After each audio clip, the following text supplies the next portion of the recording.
Olá, tudo bem? Essa videoaula, como você já deve ter percebido aqui no meu slide, é a videoaula do estudo do Apocalipse.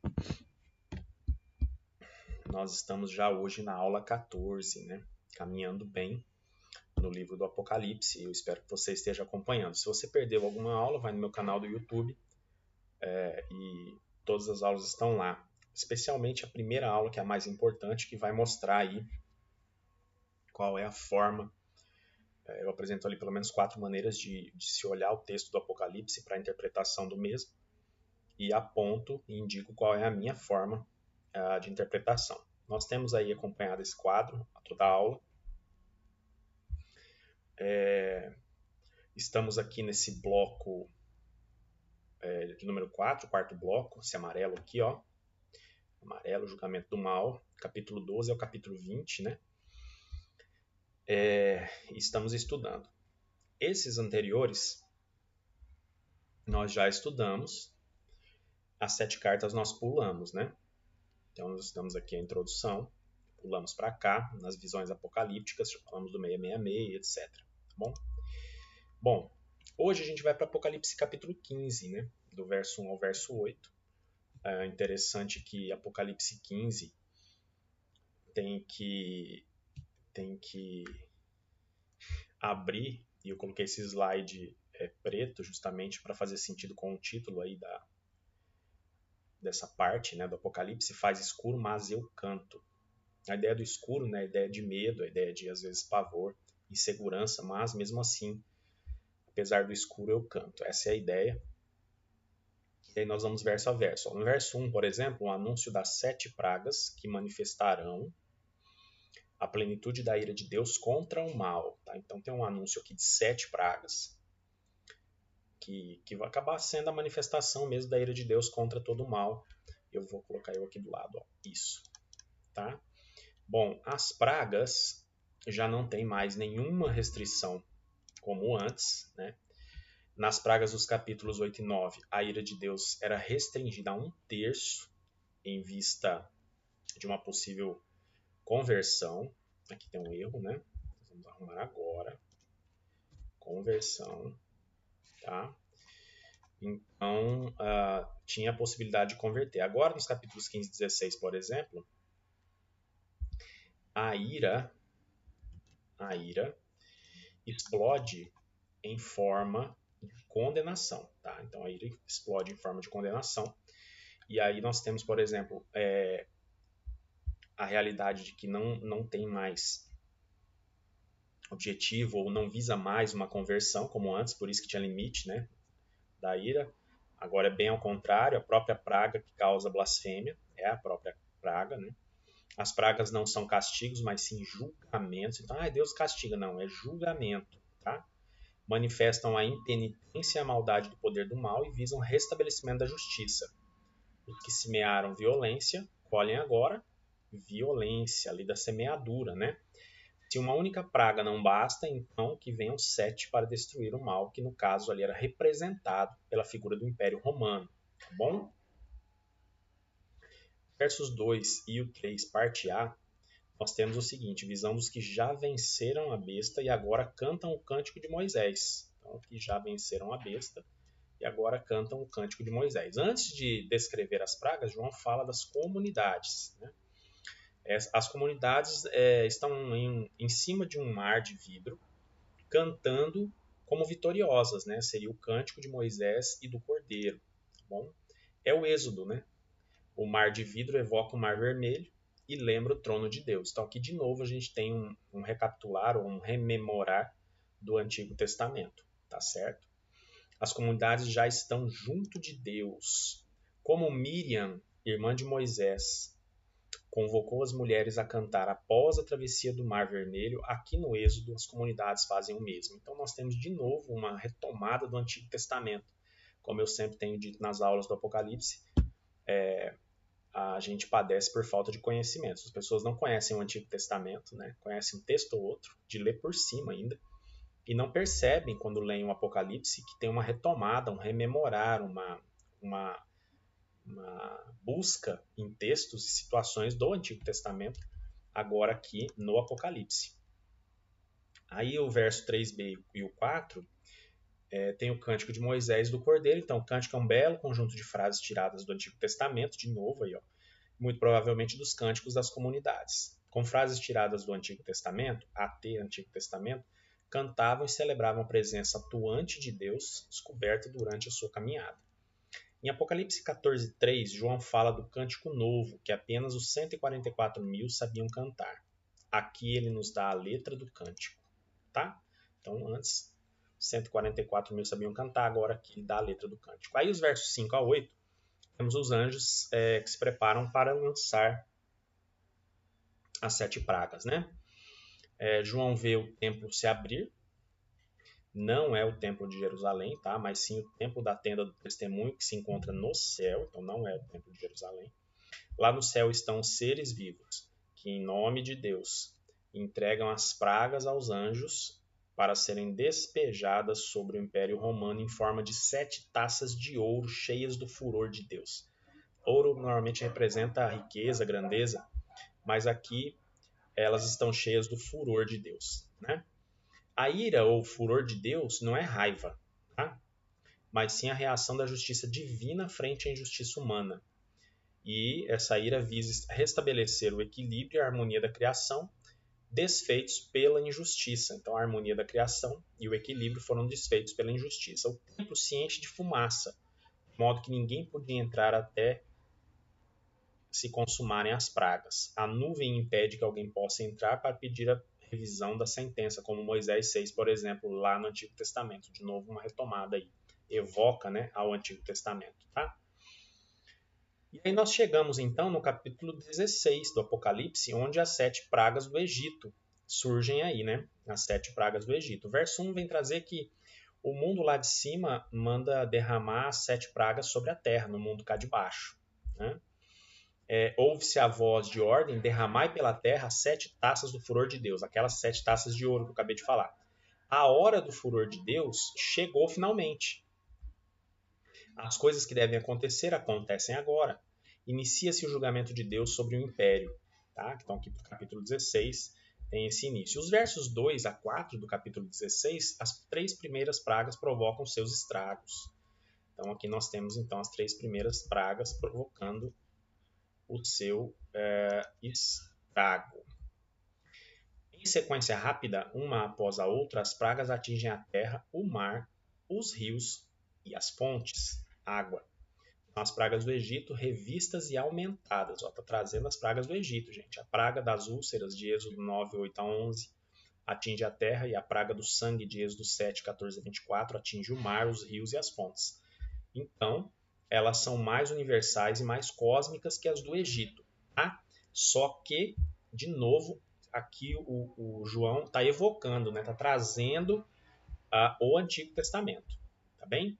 A expressão sangue como de um morto, a expressão sangue como de um morto indica o sangue derramado em assassinatos. Sangue, enquanto está no corpo, é sinal de vida, mas quando derramado, torna-se sinal de morte. Na terceira praga, o sangue atinge os rios e as fontes. A natureza inteira é atingida e a vida se torna impossível. Nós vamos aos versos 5 a 7. Um intervalo litúrgico interpreta o significado das pragas. Tá? O canto do anjo explica o sentido do que está acontecendo. As pragas são a expressão do julgamento divino. Neste julgamento, vigora a lei do talião. A lei do talião. Eles derramaram sangue, por isso vão beber sangue. Ou seja, quem pratica violência, pela violência será destruído. Lei da semeadura fortíssima aqui no Apocalipse. Anteriormente, as comunidades gritavam debaixo do altar: até quando, Senhor? Agora, vendo as pragas, o mesmo altar, isto é, as comunidades, o mesmo altar confirma as palavras do anjo e reconhecem que Deus escutou as suas preces. Sim, Senhor, Deus Todo-Poderoso, teus julgamentos são verdadeiros e justos. Teus julgamentos são verdadeiros e justos, tá certo? Versos 8 e 9, a quarta praga é derramada sobre o sol. Então, O quarto anjo, despeja sua taça sobre o sol e provoca queimaduras. A reação das pessoas atingidas é blasfêmia contra o nome de Deus. As pragas não são simples castigos, elas são sentença divina que faz aparecer o valor das pessoas. Revelam a justiça dos que seguem o Cordeiro e a maldade obstinada dos que seguem a besta. Versos 10 a 14, o quinto e o sexto anjo despejam a sua taça. O quinto anjo despeja a sua taça e atinge o trono da besta, isto é, o Império Romano. Então, 3 sobre águas, uma sobre sol, agora sobre o trono da besta, que é o Império Romano. O resultado é a escuridão. O reino do Império vai terminar em trevas, o reino do Cordeiro vai terminar em luz. Novamente, essa praga provoca o quê? Blasfêmias, né? E o sexto anjo vai despejar sua taça sobre o Eufrates, a fronteira oriental do Império Romano, apesar de ser um rio simbolizando a fronteira, né? O rio secou e o Império ficou desprotegido, porque aí poderia se atravessar onde era o rio Eufrates a pé seco. Abriu caminho aos reis do Oriente. Reaparecem o dragão, a besta e o falso profeta, né? A falsa trindade, o dragão, a besta e o falso profeta. Da boca dos três saem 3 espíritos imundos em forma de sapos, Levítico 11:10, olha só, Levítico 11:10, evocando o AT de novo, Antigo Testamento. São espíritos de demônios que realizam maravilhas. João sugere que o império será destruído pela sua própria cegueira, pois não se dá conta do que está acontecendo. Pensa que a ameaça são os partos, por exemplo, esse povo, quando na realidade a ameaça é o julgamento de Deus, né? Por mais fortes que possam parecer aqueles 3 espíritos, e por maiores maravilhas que façam, e por maior que seja o exército que consigam reunir, eles não passam de sapos, animais impuros que executam as ordens de Deus. No Êxodo, a praga dos sapos executava a ordem de Deus. Êxodo 8, Salmo 78:5. De novo, Antigo Testamento. Essa é a mensagem que João, nas entrelinhas, quer comunicar às comunidades. O império se destrói a si mesmo. Então, o próprio império vai se destruir. Chegamos ao verso 15, né, do capítulo 16, um intervalo. Terceira bem-aventurança, uma palavra de Jesus. Lembra das bem-aventuranças do Apocalipse? Agora aqui a terceira, tem uma palavra de Jesus. João introduz um aviso de Jesus. Eis que eu venho como um ladrão. Feliz aquele que vigia e conserva suas vestes para não andar nu e deixar que vejam sua vergonha. Esta frase de Jesus ajuda as comunidades a entenderem melhor os acontecimentos. Humanamente falando, não havia futuro para as comunidades, mas a leitura da fé mostra o contrário. A leitura da fé é fundamental para que possamos prosseguir, não é? Caminhando. Vigiar é não dormir, tá? É estar acordado e desperto para perceber a chegada deste bom ladrão, pois não vai demorar. Vigiar é não se deixar encantar pelas maravilhas do sistema, mas saber descobrir a presença escondida do ladrão que vem roubar a vitória. É não manchar a roupa com prostituição, não se despir e ficar nu diante de falsos deuses, mas comprar roupa nova, boas obras vestem a nudez. Essa boa nova ajuda as comunidades a perceberem que a grande batalha do Armagedon vai dar na derrota do Império, porque o Império era a personificação da besta. Né? O verso 16, então, a preparação para a batalha final de Armagedon. Não se sabe bem o que significa essa palavra. Em Apocalipse 20, verso 8, João fala explicitamente de Gog e Magog. Em Ezequiel, os exércitos imensos de Gog e Magog se reúnem para invadir a terra de Israel e depredá-la. Olha lá, Ezequiel fala de Gog e Magog. Em Apocalipse, João também recupera isso. Eles pensam ter um projeto próprio. Na verdade, nada mais fazem do que executar o plano de Deus, como Ezequiel 38, de 1 a 7. Tá? Eles serão derrotados e a sua derrota será a manifestação da proteção de Deus para com seu povo. Da mesma maneira, o Império Romano, que tenta impedir a invasão dos inimigos, será por eles derrotados, como Josias foi derrotado pelo faraó que invadiu a terra. O Império pensa ser o dono de suas decisões e projetos, mas na realidade executa os desígnios de Deus e será derrotado na guerra do grande dia do Deus Todo-Poderoso, pois Deus controla a história. Essa imagem prepara o ambiente para a batalha final da história entre o dragão e a mulher, de Apocalipse 20, verso 8. Tá? E aí tem a sétima praga, a destruição da Babilônia, a grande, versos 17 a 21. Nós temos que o sétimo anjo despeja sua taça sobre o ar, agora o ar. Né? É o fim.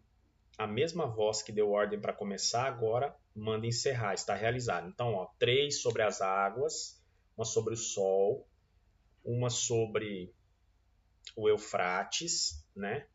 Que era, na verdade, 4, e uma sobre o Eufrates, que simbolizava ali a divisa, né? Uma sobre o trono, tá? E agora a sétima, então, água, sol, Eufrates, trono. E agora a sétima sobre o ar, né? A própria criação reage. Houve então relâmpagos, vozes, trovões e um forte terremoto. São sinais da manifestação de Deus na conclusão da aliança no Monte Sinai. Retoma lá o Monte Sinai na aliança, quando dos 10 mandamentos, né? Muito bem. João 19:30. A frase criadora da voz do céu evoca a frase de Jesus na cruz: está consumado. Né?